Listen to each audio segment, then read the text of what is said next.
So Doc, if brainjacking can access someone's memory, can't we basically see everything in their past?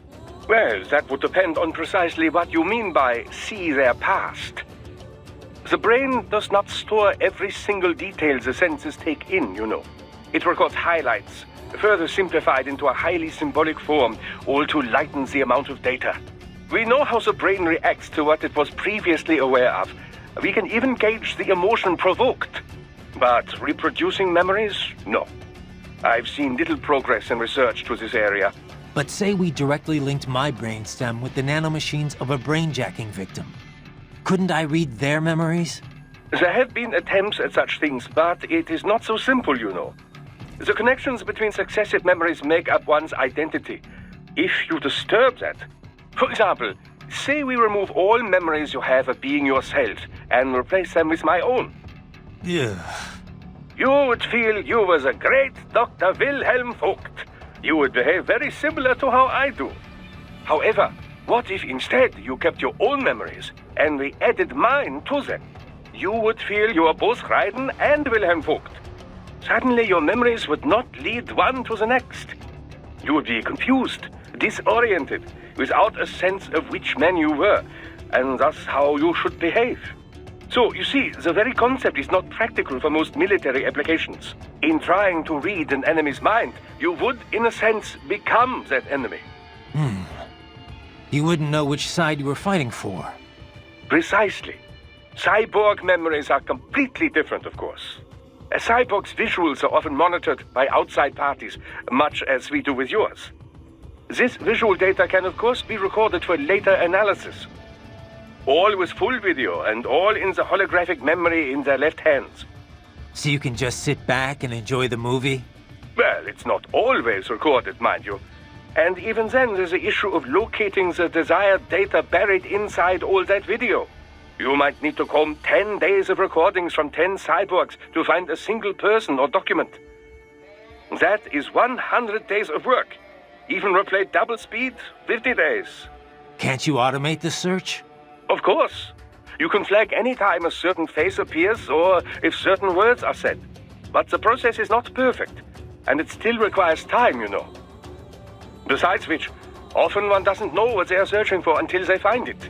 But should you ever require a search through your memory, Raiden, I would be happy to assist you. Yeah, for a modest fee, I'm sure. I have to say, Doc, it's almost scary everything nanomachines are capable of. SOP, brainjacking. Oh, but the cyborg is capable of even more. You think? I do. With nanomachines. You know this name has always bothered me, nanomachine. They are much more than smaller versions of existing machines. So much more. You cannot just take a motor and make it all teeny tiny, you know? A human chromosome is 10 micrometers long, roughly. A nanometer is 1/100th that length. These devices must be crafted at the molecular level to work at that scale. It is far more to do with molecular biology than mechanical engineering. Okay, Doc, but where are you going with it? It is, however, now possible to create proteins that simulate viral functions, effectively fooling natural human cells into taking on a wide range of less conventional characteristics, boosting strength or resilience, or even regenerative ability. Not to CNT muscle fiber levels, of course. After all, these molecules and proteins can only make use of the materials at hand. That is to say, the atoms that naturally occur within the human body. I'm not sure I follow. Are you saying cyborg tech is already more advanced than nanomachines? Well, not necessarily. But the potential for future growth seems much greater, does it not? Natural means can only rearrange what is already there. Boost one ability too far, and you might take away from another. If the human race is to truly evolve, I believe we must shed this DNA-driven organic flesh and exchange it for something far more functional. Cyborg technology seems better suited to this purpose, at least in terms of military applications. But then, who knows? A revolution in nanotechnology could be occurring even as we speak. Progress rarely takes the form we expect, you know? Such is the great frustration and glory of science. Boris, Any idea where they're getting the money to fund this operation? Assembling this many cyborgs can't come cheap. Not to mention getting them all here. There are two questions we have about the money. Is Dolzaev paying Desperado out of his own pocket? And if not, then who is? Duh. We do not know size of Dolzaev's war chest, only that he has some funding. Insurgent does not always mean the dirt poor guerrilla with the hunting rifle and homemade bomb. Some rebel groups are very well funded. In Arab oil nations, for instance. Right. They have benefactors who share the same ideology.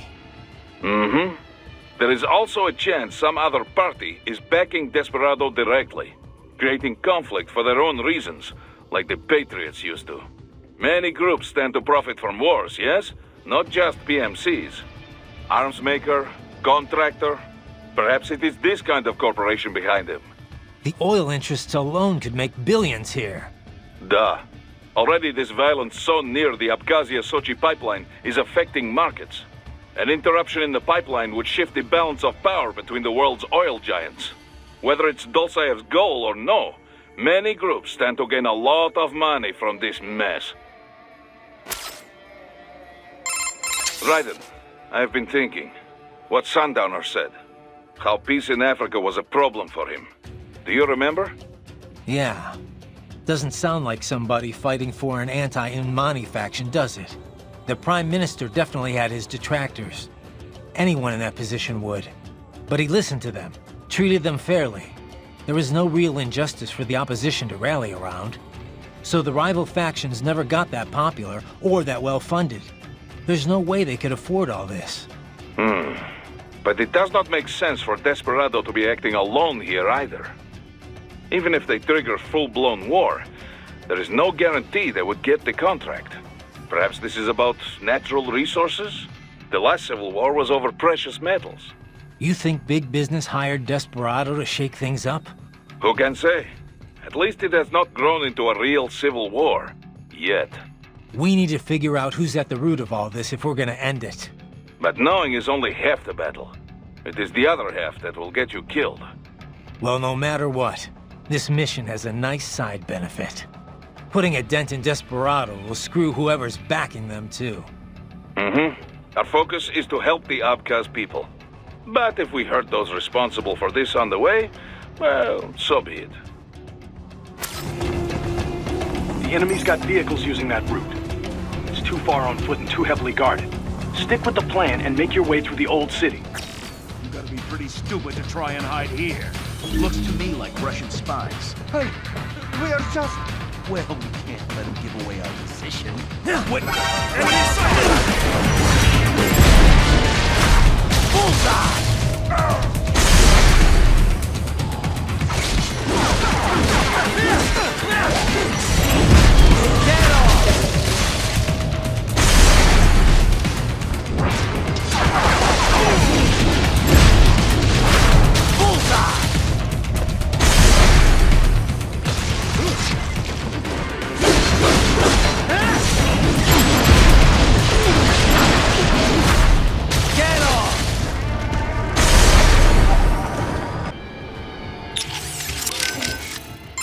So you could not stop them.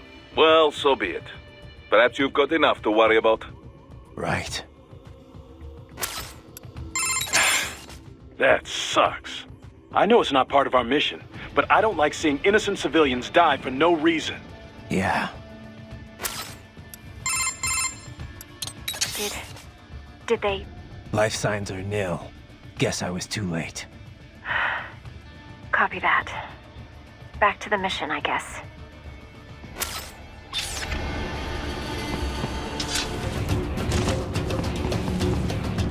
So that's where they're holed up. Some kind of electronic lock on the gate. Most likely it opens only if you have the right ID data stored in your left hand. Perhaps you could find a cyborg with access and borrow it? You see any cyborgs around here, Doc? Why not double back? Check the vehicle route again. You know, back at the entrance to the old city. Who knows? Maybe you can hitch a ride. Most likely platoon commanders carry correct ID data for the gate. Use enhanced mode to figure out who to hit.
Excellent work. There was classified data embedded in that hand. It appears that man underwent modification at the Patriot facility, just as you did. So I get past the gate and into the hotel. Then what? This road ends at the hotel. Enter and you should be able to reach a hill from the roof. That hotel was used by the Nomenklatura, high-ranking Communist Party bureaucrats. All destroyed now, of course, but in Soviet days, full of luxury. Anyway, you should be able to reach a hill from hotel roof. There are more Soviet ruins past that hill. Get through there and you will reach the rear of the refinery. Head for the hotel roof. Got it.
Dosaev.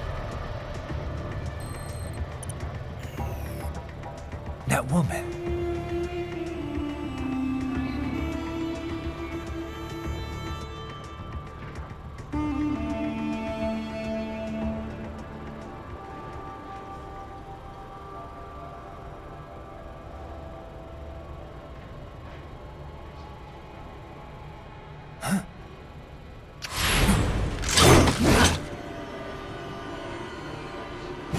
Raiden, what's happening? Your heart rate spiked. Yeah, I just dodged a bullet. All right, I'm heading for the refinery.